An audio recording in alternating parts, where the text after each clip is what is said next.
मोमिन मुसलमान अरे मरण देखा सब तुम्हें कभी भी भूबो रे मरण देखा सब तुम्हें कभी भी भूबो रे मरण देखा सब तुम्हें कभी भी भूबो। আমরা দুনিয়াতে এসেছি, আল্লাহ তো কাউকে থাকতে দেবেন না, আল্লাহ তো সকলকে ডেকে নেবেন। আমরা যখন দুনিয়াতে আসি, আমরা দুনিয়াতে যখন মায়ের গর্ভে থেকে দুনিয়াতে ভূমিষ্ঠ হই, তখন কিন্তু আমরা ভূমিষ্ঠ হবার পরে আমাদের মুখে কি থাকে? কান্না থাকে। আমাদের মুখে কিন্তু কান্না থাকে। আমাদের এই কান্না দেখে আমার আব্বা মা হাসে না? হাসে না? আমার মুখের কান্না শুনে আমার গ্রামবাসীরা, আমার আত্মীয় স্বজনরা, আমার আব্বা মা সেদিনে আমার মুখের কান্না থাকবে আর তাদের মুখে হাসি থাকবে। জোরে হোক না সুবহানাল্লাহ। আর আমি যখন মারা যাব আমার মুখে যেন হাসি থাকে আর দুনিয়াবাসীর মুখে যেন কান্না থাকে, তবে এই জীবনটার সার্থকতা হবে।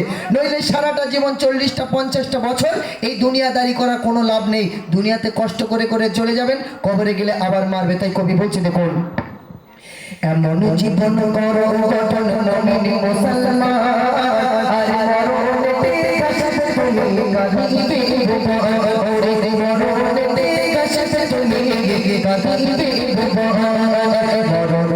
এমন জীবন করো গঠন মুমিন মুসলমান আরে মরণ দেখা সব তুমি কবি ভুবো রে মরণ দেখা সব তুমি কবি ভুবো। एक गाड़ी चलते चलो, एक गाड़ी चलते चलो, एक पैसेंजर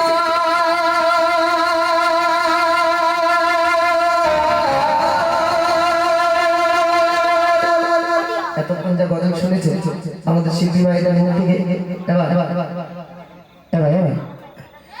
এতক্ষণ যা গজল শুনেছেন আমাদের আরো শিল্পীরা ছিল যা গজল শুনেছেন। আমি যে গজলগুলো এবারে গাইবে একটু অন্য ধরনের, হয়তো কোনো সময় শোনা পড়েনি। আমরা যখন এই বাজারঘাট কিংবা আত্মীয় স্বজনের বাড়ি যাই, আমরা কিন্তু একটা গাড়ি ব্যবহার করি, কেউ মোটরসাইকেল, কেউ বা টোটো রিক্সা যাই ইউজ করে আমরা যাই। কিন্তু মরার পরে আল্লাহ আমাদের জন্য দুটো উপহার রেখেছে, একটা হচ্ছে জান্নাত আর একটা হচ্ছে জাহান্নাম। কি বললাম বাবু? জান্নাত আর জাহান্নাম। এই জান্নাত আর জাহান্নামে যাওয়ার জন্য একটি গাড়ি লাগবে। ওই গাড়িটার নাম কি বলতে পারবা?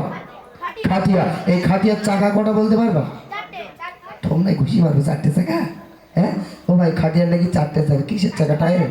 হ্যাঁ, 4টে পায়া। বলছে দেখুন, একটি গাড়ি চালাতে চলো, একটি গাড়ি চালাতে চলো, একটি প্যাসেঞ্জার, একটি গাড়ি চালাতে চলো, একটি প্যাসেঞ্জার আর যাইতে চলে কবর দেশে কাঁদিয়ে সবার, তুমি যাইতে চলে কবর দেশে কাঁদিয়ে সবার।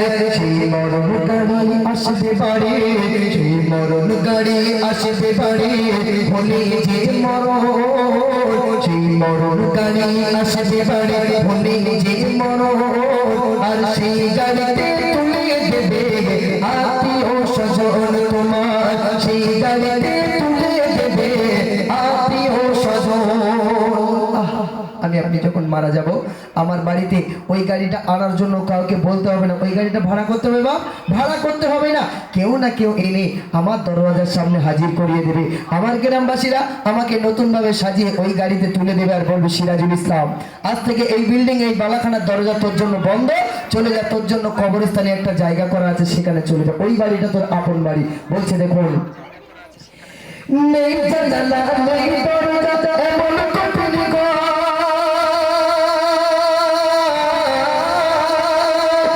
নেই জানালা নেই দরজা এমন কঠিন ঘর, আর দেবে দেখি বাসায় কাটে তোমার কবর ঘর, ওরে দেবে দেখি বাসায় কাটে তোমার কবর ঘর, দেবে যখন তোমার স্বজন কবরে দাফন, যখন তোমার স্বজন কবরে দাফন, আর মন কানে কি আসবে চলে কবরে, তখন তোমার মন কানে কি আসবে চলে কবরে।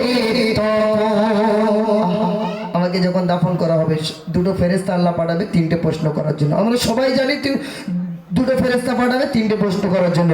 কিন্তু আল্লাহ পাক কবরে আরো ফেরেশতা পাঠাবে। কি ফেরেশতা পাঠাবে? দুটো পাঠাবে তিনটে প্রশ্ন করার জন্য, মন দিয়ে শুনবেন। আরো দুটো ফেরেশতা পাঠাবে মারার জন্য। কিসের জন্য বা? মারার জন্য। যে ফেরেশতা দুটো আসবে মারার জন্য, ওই ফেরেশতা দুটো কানে শুনতে পায় না আর চোখে দেখতে পায় না। কানে শুনতে পায় না এবং চোখে দেখতে পায় না। তারা আসবে মারার জন্য। তারা যখন মারবে বা পুরো হাঁপানি বাড়ি চালাবে, কোনো ব্রেক থাকবে না সে মারার। বুঝতে পারেননি?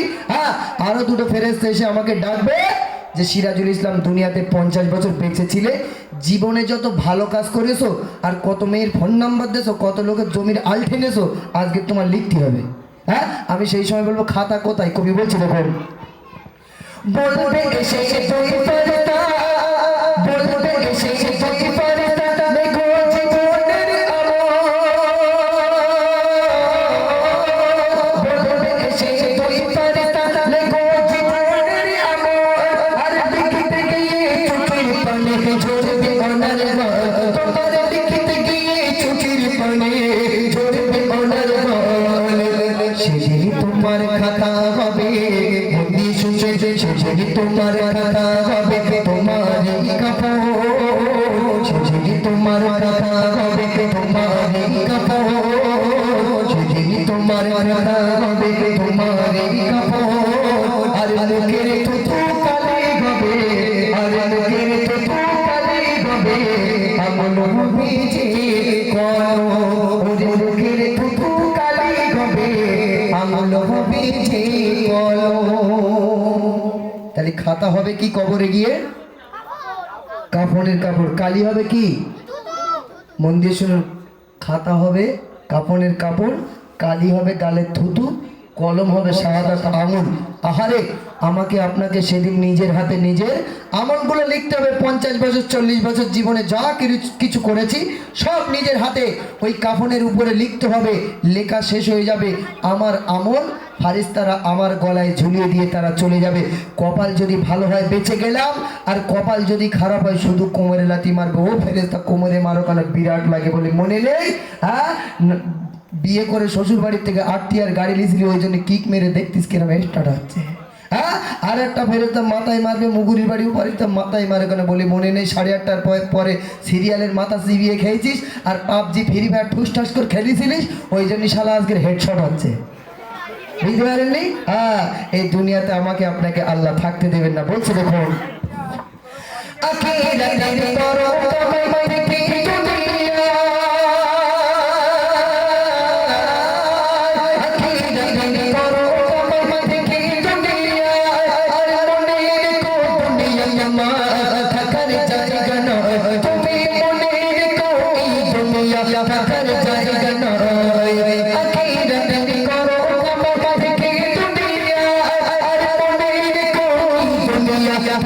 থাকার জায়গা নয়, তুমি মনে রেখো এই দুনিয়া থাকার জায়গা নয়। ছোটাছুটি দৌড়া দৌড়ি আজ কিসের আয়োজন, ছোটাছুটি দৌড়া দৌড়ি আজ কিসের আয়োজন। আর সিরাজুল ইসলাম নিল বিদায়, আজ তারই আয়োজন। ওরে সিরাজুল ইসলাম নিল বিদায়, আজ তারই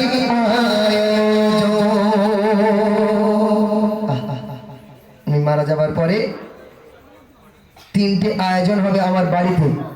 একদল বাঁশকুটি কাটবে, একদল